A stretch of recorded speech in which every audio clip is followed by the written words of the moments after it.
Waamini wa Bwana, shalom. Ndani ya kundi letu kwa mwezi huu tunakuwa na semezea juu ya kishina kinaotoka mu Luc chapitre 13 verset 24, na kile kishina kinaosema efforcez-vous d'entrer par la porte étroite.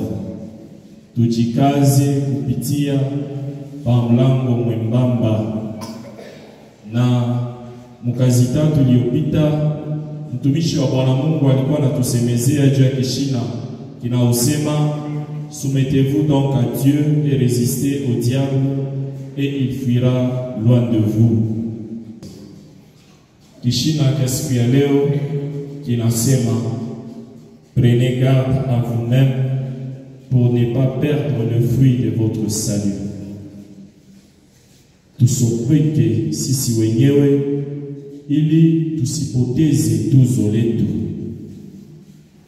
Muma nia ingine tunaweza kusema tufae attention ili tusipoteze bile tuliopewa na Bwana Mungu, ile tuliopewa na inakuwa kama okovu ndani ya maisha yetu. Waamini, shalom. Maneno ya magharibi ya siku ya leo tutaisemezea manukta mbili. Ya kwanza, mania gani inaweza kutusaidia ili tupate kuwa éveillé wala tupate kutirer attention, les moyens qui peuvent nous aider à prendre garde. Na ya pili, ne perdez pas le fruit de votre salut. Tusipoteze matunda ya wokovu wetu. Waamini, shalom. Mkingilio, tukisikiliza vema barua ya Yohane ya siku ya leo, anakuwa anaandikia wale Wakristo wa kanisa ya Elu. Kwa ile kanisa Yohane anatambua ya kusema wakati ambao wanaanza kupitisha ni wakati ile wanaita ya Antikrist. Hii wakati kunakuwa watu wanaanza kuwa mchina na Yesu Kristo, lakini wale watu hawana wa Kristo. Na wale watu wanakuwa na shabaha kwa ajili ya kila mmoja, kwa ajili ya Wakristo.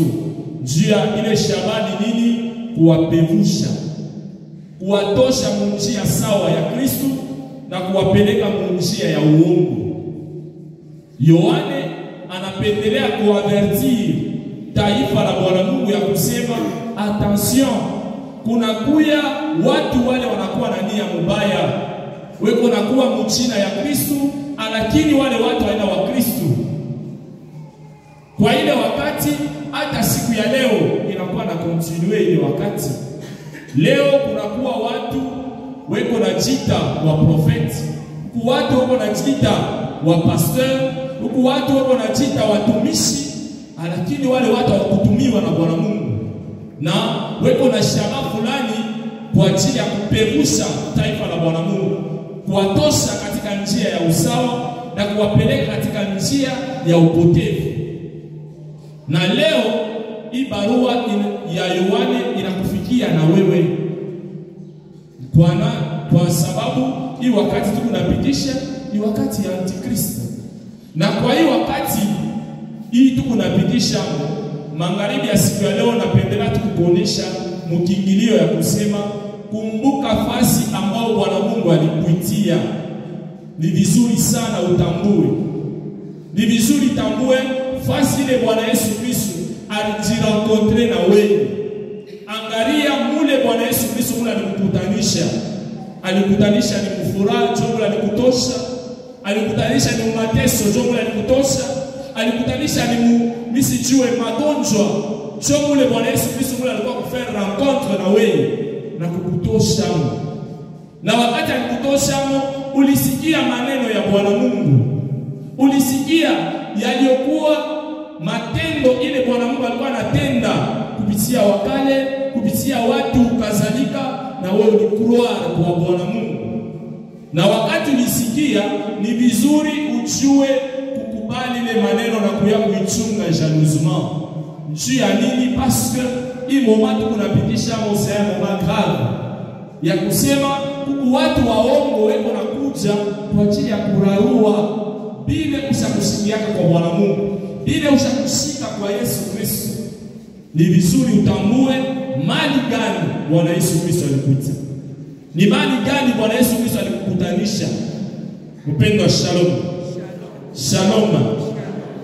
Na mkipindi cha kwanza tujue namna gani tunaweza kusopeka.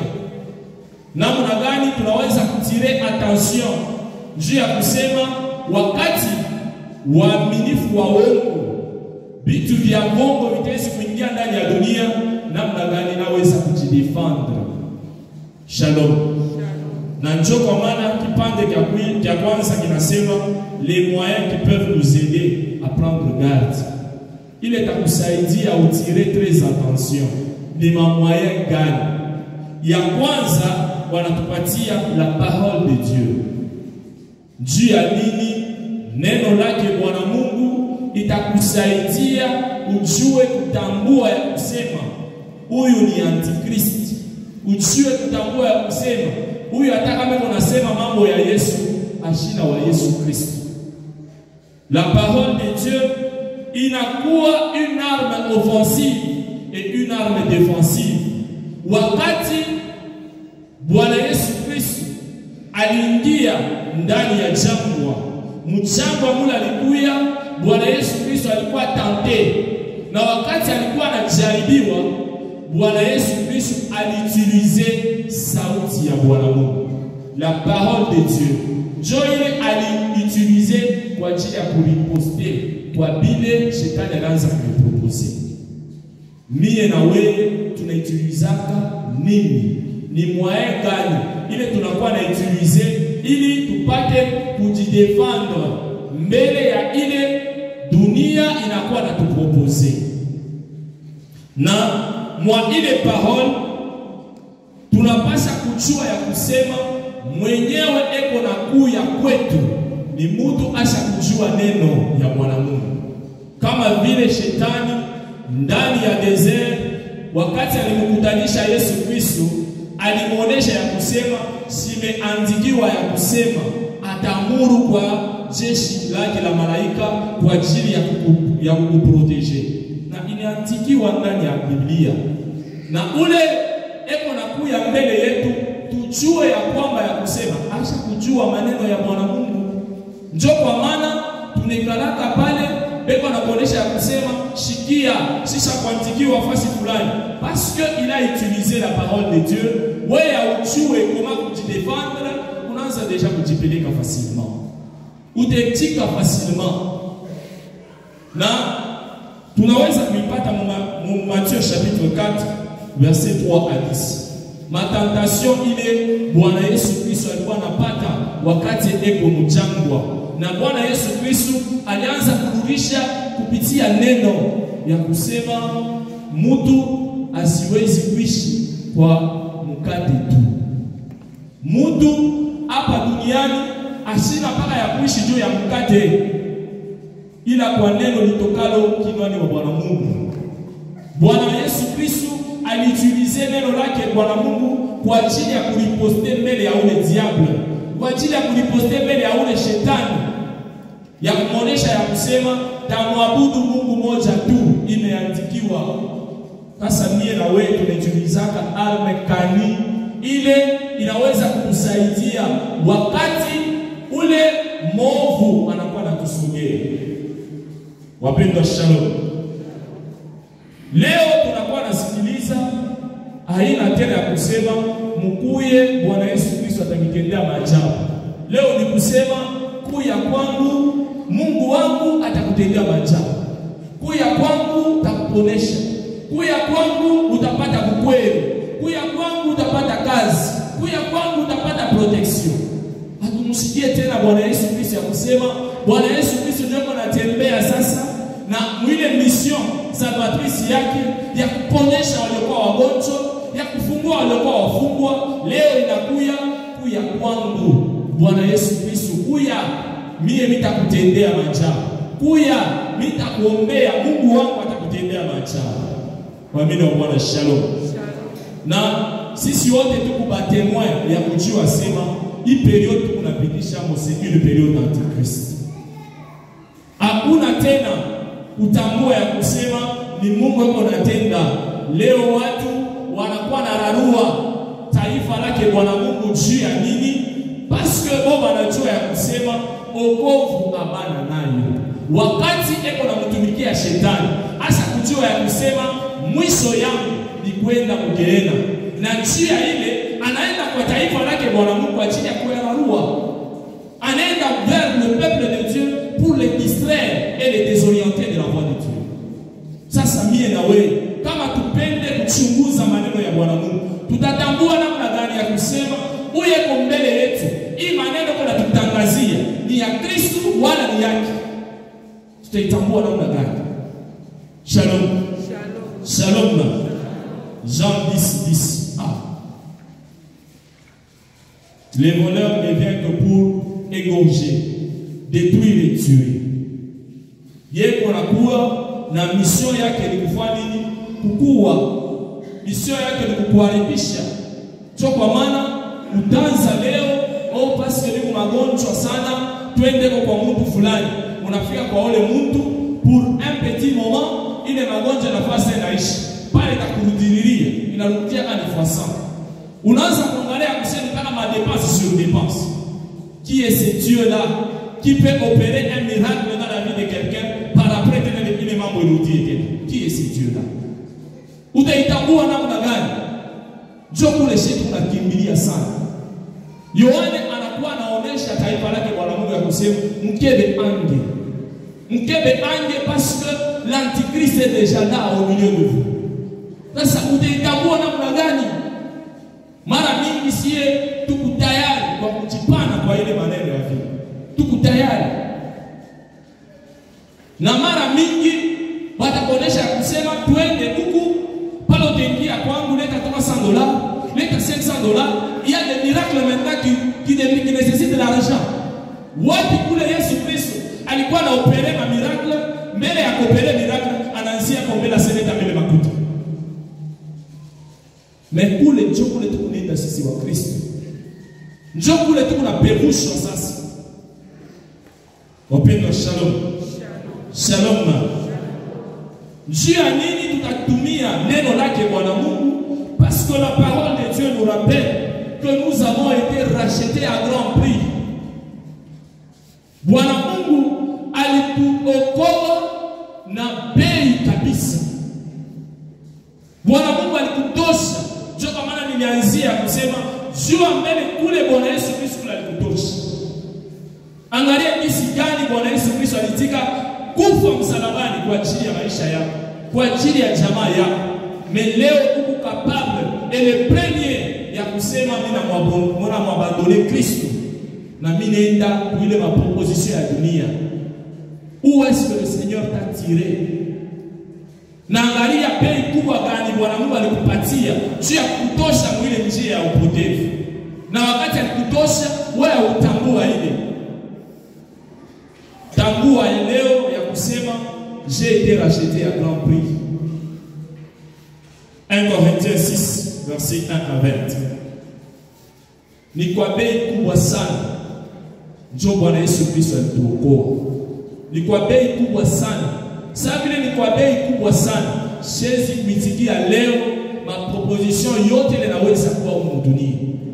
Siwezi kuitikia ile yote ile waaminifu wala watumishi wa uongo wanaweza kwa kuniproposer.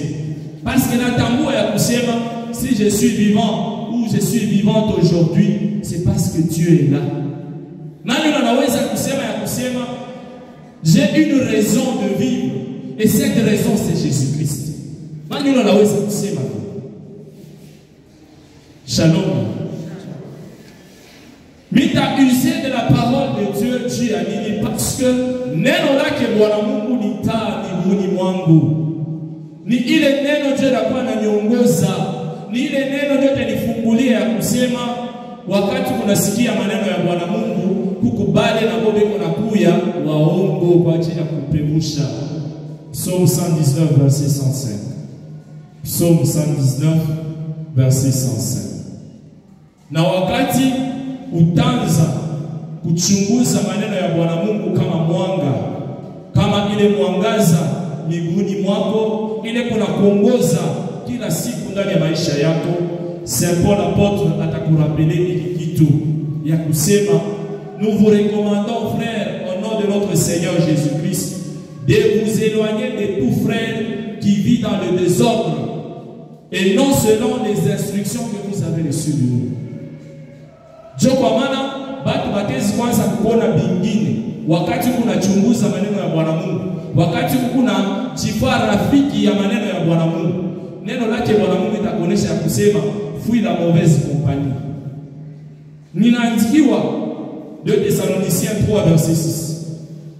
2 Thessaloniciens 3 verset 6. Jésus bikala na batu bale peko ni pevusha. Jésus bikala au milieu de gens kama mimi nabo batu bengine peko ni wazia kusema na yeye anafanyaka. Jésus bikala batu batezi kwanza kukona drone. Batu batezi kwanza kutukana ya kusema yeye analala papa yeye mwenyewe. Yeye anatembea hapa na batu fulani. Oui, je dois marcher na bale batu bale bakuniongoza mtia ya Bwana Mungu. Je ne peux pas accepter ya kwanza kuishi na mtu ule unaishi dans le désordre. Je ne peux pas accepter ça. Mtu kila siku maisha yake ni bulevi. Njoo ule ushakweka na yeye rafiki. Batakonesha sasa ona levikaka. Mtu kila siku maisha yake ni bisharati. Batasema naona sharati kaka. C'est par la parole de Dieu qui est lumière devant moi. Il est quand ça kuniongoza ya kusema hapana, huyu mtu ashesikuwa rafiki yangu. Basi kama nikala naye batazo sema na mimi aseme bila kunafanya njoo bila na mimi kunafanya. Shalom. Shalom. Nous devons fuir la mauvaise compagnie. Ile mauvaise compagnie ile kuna kusindikiza kila siku katika nia ya dhambi. Utambue ya kusema mshahara ya dhambi ni nini? Ni mauti. Mishezi kuchika kuishi na mtu ule kunatenda dhambi kila siku. Njoo jipoteze nafsi yangu. Kwa nini? Parce que nisha kutambua ya kusema Yesu Kristo alinitosha mbali sana. Ni batu gani bale Bwana Yesu Kristo alibatosha? Bale balianza kushinda kulala kushingishi. Bale batu bale balikuwa na vigo matraumatisme.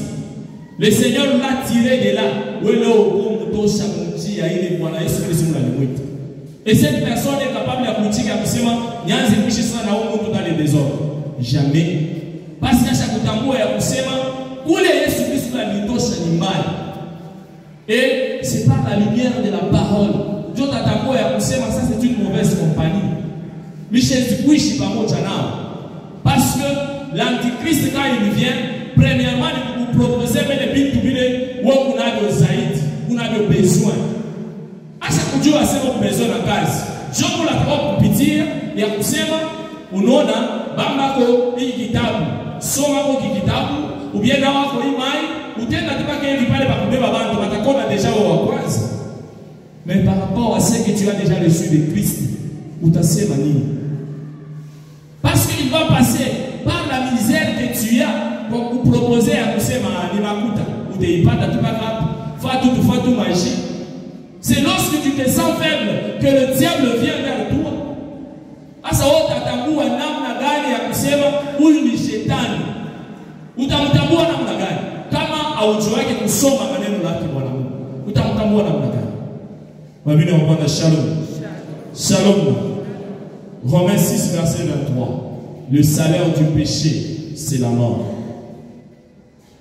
Moyen ya pili ya kutusaidia tutire attention kubale le on a tout proposé. Le deuxième moyen, c'est la prière. Le Christ est allé au désert asikwende tu para kumsikiliza Bwana Mungu na alienda kusali. Mie na wewe, est-ce que tunakelaka na wakati ya kusali? Tuko na wakati ya kusema hapa njoo saa yangu ya kuomba. Na wakwetu kunyumba basha kujua sema chez moi dès qu'il est telle heure bitengia kumu sala. Wala we sala ni kama unashikia vitu vinaanza kupitakana mbaya, ndio sasa unaanza kuomba. Quand tout va bien, tu ne pries pas. Ni paka pale unaangalia vitu vibaya juu sonansi za Kongo. Ephésiens chapitre 6 verset 18. Ephésiens 6 verset 18.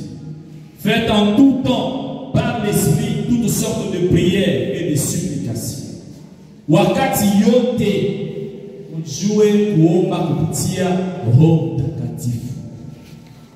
Wakati ni prière, le diable ne va pas s'approcher de moi. Walitonesha kukazita de l'opita. Kama ni mtu wa sala, ni mtu kila saa, ni kunejifungia kwa ajili ya maneno ya Bwana Mungu. Qui est cette personne-là qui doit s'approcher de moi? Watu wengine wataanza kukimbia, wengine watasema ule njoo maisha yake ni kama maombi. Tukienda kwa kidogo fahamu. Wengine wataanza deja kukimbia. Mais toi tu n'es pas une personne de prière. Tu pas les shetani qu'on a profité. Ushakutogelea kiwanza kyake. Cha kwanza tu kuchezea. Ni leo anakubamba kukichwa, kesho ni kumigulu, kesho c'est quelque chose qui ne va pas. Bibi fulani bibi unafunga, basi sasa kujua sema hii ni terrain yangu. Tu n'es pas une femme et un homme de prière. Tu pas les shetani qu'on a profité kila sana kila wakati. Parce que tu ne pries pas, utatambua namna gani ya kusema celui-ci c'est l'antichrist. Utamtambua namna gani? Chatakuya tu na maproposition yake mara moja deja unajua sema hii ni Mungu yuko nasema. Chatafika tu par exemple na prophétie yake fulani, hii ni Mungu yuko nasema. Shalom. Shalom. Nous devons être des hommes et des femmes de prière. Toujours kusali pour que l'antéchrist nous vaincre. Mais si kusali hapana, baki koneshe sali hapo, una pas 2 minutes. Mais lorsque tu es au téléphone, tu peux faire même des heures et des heures. Devant la télé, tu peux même veiller. Mais quand on te dit de prier, 1 minute, tu choques out. Ça, il dit, unalala, mshingishi, asemi taomba pale vitashutuka. Le diable en profite. Et on a pas kuchezea. Simama, sois éveillé. Simama uombe. Parce que le temps que nous sommes en train de traverser, c'est un temps de combat. C'est un temps de combat spirituel. Tout le monde est amour ya kusema, bitu kazalika bitu nafika. Magonjwa sasa ni mtu tu 1 minute. Ulimpeleka sasa kichwa anakufa. Ulimpeleka tu mtu alikuwa normal à 7 ans inaisha, par après anakufa. Sasa wewe pour toi ce n'est pas des signes ya kuonesha sema nous sommes pendant un temps fort, un temps de prière, un temps de combat spirituel. Mais tu n'es pas éveillé, tu restes dans la distraction. Sasa kubakia lwako, mlianza kusali pamoja ndani ya jamaa muziki. Hapo sasa msalake tena hata mjamaa pamoja. Ni kila mtu asema mimi nenda leo kulala. Kila mtu asema nenda kulala. Le diable vous en profite comme ça. Dieu parle dans ma compte dans un huku, il est dans le chèque là haut. Comment vous pouvez dépenser plus de ce que vous recevez chaque fin du mois? Nous n'avons pas dépenser pour ma compte, nous n'avons pas dépenser pour ma vie qui faut. Comment est-ce que vous ne pouvez pas éveiller? Être éveillé à vous dire que le diable est pour la visiter. Dieu a dit dans le salle. Et aujourd'hui, le diable est qu'on a proposé, et qu'on a ma stratégie. Vous ne vivez plus en harmonie. Dieu a poussé ma femme à tout le monde en harmonie, tout à l'heure, pas moi. Ah, ça va, ils ont des incompréhensions. Et le diable en a oué à tienne. Dieu a poussé ma vie, ça, pas moi. Shalom. Shalom. Murudie ndani ya maisha ya sala. Murudie ndani ya maisha ya kusali pamoja ndani ya majamaa yenu. Musali pamoja. Ndio pale mtavaincre l'antichrist. Parce que kama muombe pamoja, l'antichrist peut passer par le papa. Anamubamba baba huku, anamuonesha na kumuonesha, anambamba mama huku, sasa pale Mungu unakuya division totale dans la famille. Shalom. Shalom. Kama munabakia ndani ya sala, musala mule, l'atmosphère va changer. La prière change le temps. Kama vile Kristo wakati alibeba wa mitume wake anapanda nabo kwa montagne, il fut transfiguré sur cette montagne. Na moyo wakati mko na sala, Bwana Yesu Kristo atachange ma situation ndani ya maisha yenu. Bwana Yesu Kristo atachange situation ile ndani ya maisha yako. Dieu est là pour changer cette situation. Na on appelle pour transformer l'atmosphère. Comme dans les jamans, c'était des maladies qui étaient là en répétition. Dans la prière, vous vous allez sentir que la guérison sera totale. Wakati Mungu mtizama, et que Mungu naishi dans le chômage, Bwana Yesu Kristo par la prière ata transformer le chômage. Inakuwa watu wanaanza kupata makazi na makazi wanaanza kupita. Mais vous êtes là, très distrait. Vous ne voulez pas prier. Tout user de ce moyen ici de la prière.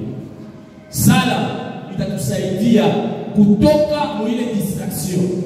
Sala itatusaidia kama l'antichrist se présente devant moi, atashikia tu harufu ya sala. Deja anafanya nini? Anapita mbio. Sasa wewe unalala na harufu gani? Harufu unatoa ni harufu tu ya zambi pa zambi. Donc bakikuangalia wewe deja wanajua na kuyasema huyu ni mlevi. Bakikuangalia wakati watu wanakusogea, wanajua deja sema huyu ana dégager odeur ya usharati. Nous voulons rester dans la distraction. Tunapenda kujiongoza sisi wenyewe. Kisi dunia inapendelea kutuongoza. Mais kisi Bwana Mungu anapenda kutuongoza, hatuna hata kule. Atupende kujiongoza kisi Bwana Mungu anapendelea kutuongoza. Wapendwa, shalom. Shalom. Pointi ya pili. Ne perdez pas le fruit de votre salut. Tusipoteze matunda ya wokovu wetu. Tunatambua sisi wote ya kusema wokovu c'est la délivrance. Le salut c'est être délivré. Quand quelqu'un dit que je vis le salut, kusema je suis délivré. Na kila mmoja wetu hapa hakuna ule astapenda pour être délivré par le Christ. Parce que l'antichrist est là, il faut que le Christ soit là pour nous délivrer. Na moi ile délivrance, Kristo anakuja kwanza kututosha katika njia ya zambi na kutupatia wokovu, kutupatia maisha ya milele. Le Christ vient nous délivrer de la main de nos péchés pour nous donner l'accès à la vie éternelle. Kila saa, kila wakati tulikuwa wenye kufungwa kupitia zambi. Kila saa, kila wakati tulikuwa nasikiliza watu wa kututosha kwa mapenzi ya Bwana Mungu, wa kutupeleka katika njia yetu ya zambi. Kristo anakuja kutuletea ile wokovu. Na wakati anakuja kutuletea wokovu, kunakuwa namna fulani ya kukusaidia pour que tu sois délivré totalement. Ou bien ya kutambua ya kusema cette personne ici est délivrée. Nia ya kwanza itonesha ya kusema cette personne est délivrée, c'est avoir d'abord la conviction de ce péché. Ule mtu eko délivré ni mtu ule anajua kutambua zambi yake.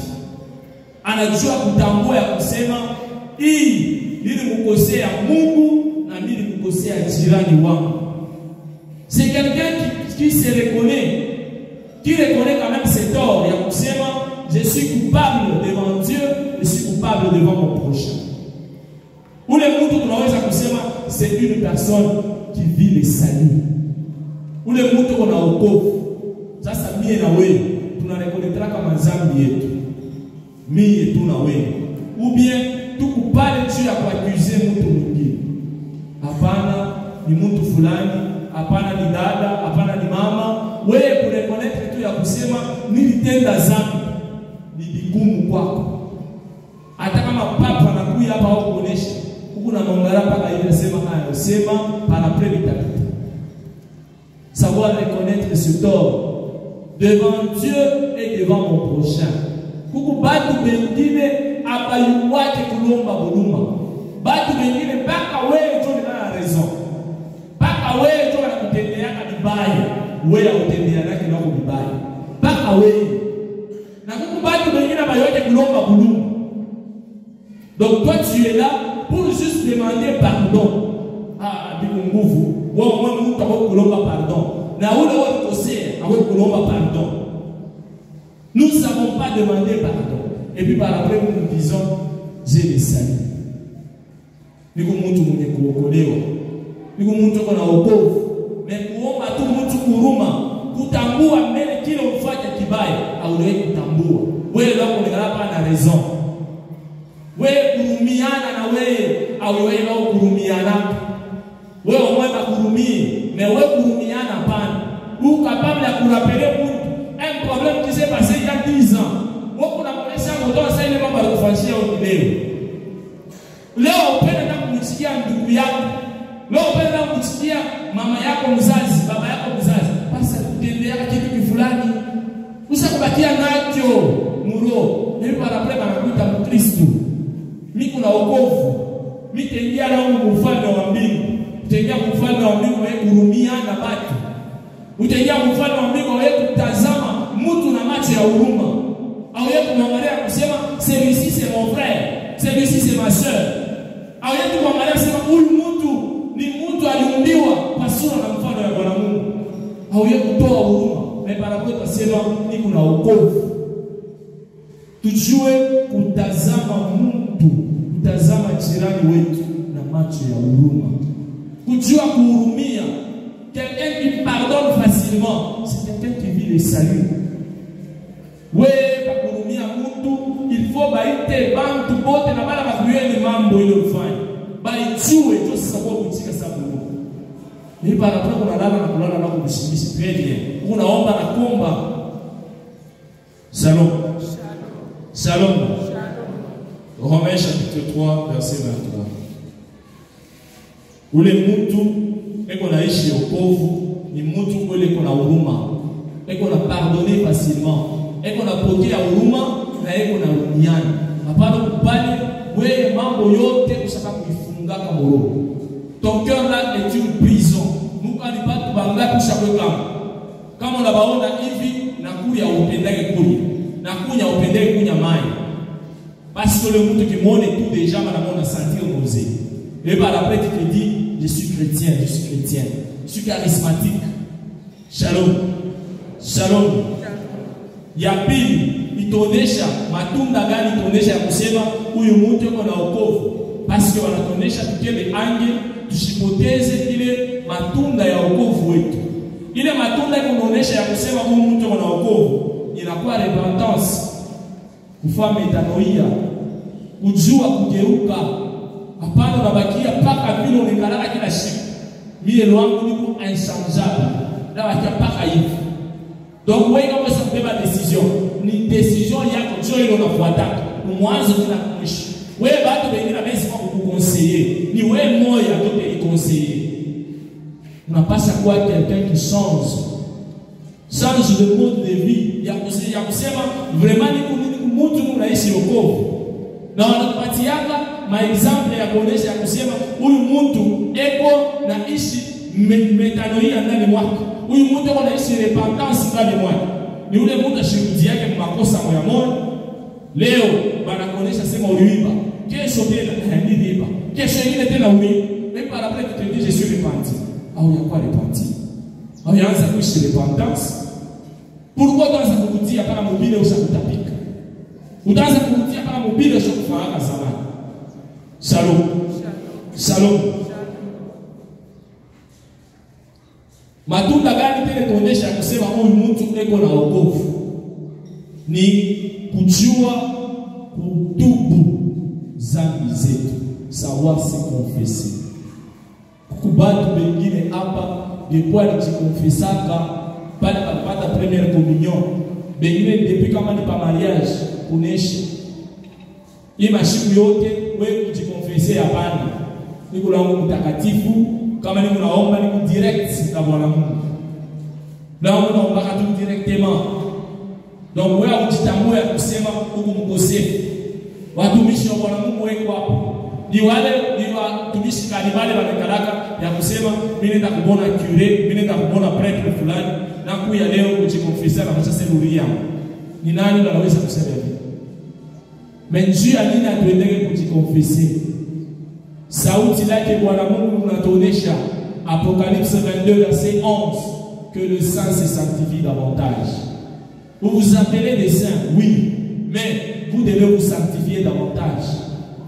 Parce que kama ujisanctifier, ujue ya kusema wakati unajiita mtakatifu, le diable est proche de toi.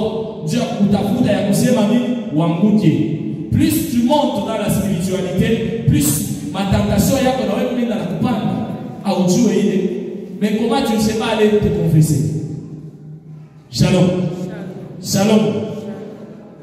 Matunda gani tena tunaweza kutoa ya kuonesha kusema ni kunaishi wokovu? Ni matunda ya imani. Ule mtu eko naishi wokovu, c'est quelqu'un qui vit sa foi. Na imani yake hata kama mambo ya nguvu inamfikia, asiwezi kuacha imani yake. Hata kama vitu abiendeke, asiwezi kuabandone imani yake. C'est quelqu'un qui n'abandonne pas sa foi. Mais si mara mingi tukupale tunabandone imani yetu. Ni leo tu anakuitako parce que aulale bien mnyumba, parce que mpanya alipita, parce que mkusha alipita kwa malata. Non, je dois aller voir ce prophète. Atanyombe imani yako katolika unaitupa. Shalom. Shalom. Na wanatuonesha kusema wakati vitu vyote vinakuwa vyeusi, wakati vitu vyote haviendeke, tuseme pamoja na mfalme Daudi, Psaume 62 verset 2, ya kusema oui, c'est en Dieu que mon âme se confie, de lui vient mon salut. Hata kama leo ni humiliation ilinifikia ndani ya maisha yangu, hata kama leo ni maeshek ikupaka na janregistre ndani ya maisha yangu, hata kama leo ni kutukanwa, batu beko ni kutukana, misiezi kuacha imani yangu ya kusema parce que ces épreuves ilinifikia maisha yangu, ni abandonne imani yangu. Pour moi, wakati ile situation ilinifikia, c'est une façon de croître spirituellement. Shalom, shalom. Wakati naangalia ya kusema kifo kilinifikia huko, ni magonjwa ilinifikia, ni chômage ilinifikia, sécheresse ilinifikia, pour moi c'est une façon de croître spirituellement. Ni kunaenda na kuvivre la croissance spirituelle. Wakati nikunaona ile mania fulani ilinifikia ndani ya maisha yangu. Mais mara mingi tuko tayari ya kuabandonner les fruits de notre salut. Ya kuonesha kusema aujourd'hui le Christ alikuwa kuniokoa parce que mambo yanafika, niko wa kwanza mimi na mwacha. Shalom. Shalom. Ule mtu eko na ishi okovu ni mtu ule beko na mona ndani mwake eko na ishi conversion. Ule mtu ashakubadilika kweli, la conversion en lui. Eko na kimbilia mambo ya Mungu na eko na kimbilia mbali mambo ya dunia. Hapana, banakuita Mkristo busubuhi, hapa tu mtu unaomba, apre kutoka hapa kuna rendezvous yako ya kwenda kusuie jina la Bwana Yesu Kristo. Hapa tu unaomba, tu tunajikutanisha hapa tunanifungia, mais par après quand il y a une petite proposition, kwa kwanza la conversion zaidi banakuwa natupatia exemple ya nyoka na exemple ya chenille. Tukione nyoka kama anakomala sana, anatondola ngozi yake, mais anabakia paka nyoka. Ndio vile sheba Kristo tusakupenda kuishi. Huko unaonesha mbele ya watu ya kusema mimi Mkristo, mais pa wewe mwenyewe usakujua semeshi na Mkristo. Est-ce que huko unaishi conversion ndani ya maisha yako? Huko Mkristo depuis kama ni mtoto wako na leo mebuloji ya watu kufunga maisha ya watu wachi.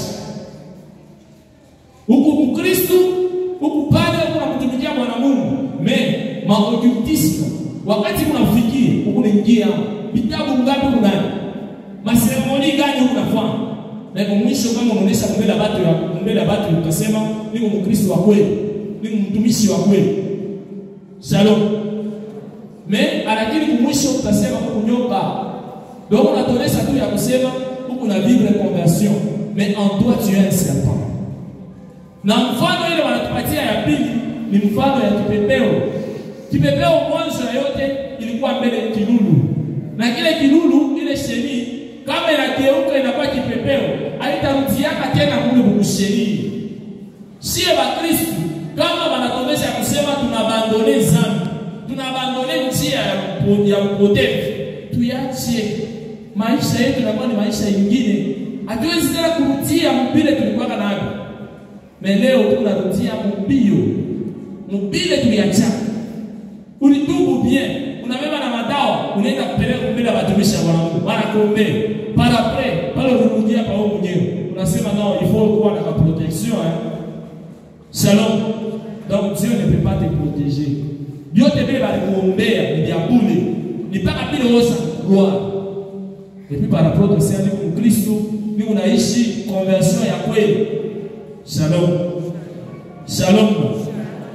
Ule mtu eko naishi wokovu wa Bwana Mungu ni mtu ule asha kuzalikwa kwa upya. Quelqu'un qui est né de nouveau. Na ule mtu anaanza kutamania sana mambo ya kiroho. Ile mambo ya kimwili inabakia. Anavula mtu ule wa zamani, anavikwa tena mtu wa sasa.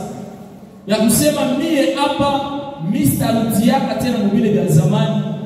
Après ça, je commence à vouloir vivre le spirituel. Je commence à vouloir vivre le surnaturel dans ma vie. Na kama surnaturel inaanza kuingia kwa maisha yako, itakuwa kurenouveler mawazo yako. Unawazaka binini? Unawazaka binini wakati kwa wewe mwenyewe? Ni maisha gani unaendelea nayo?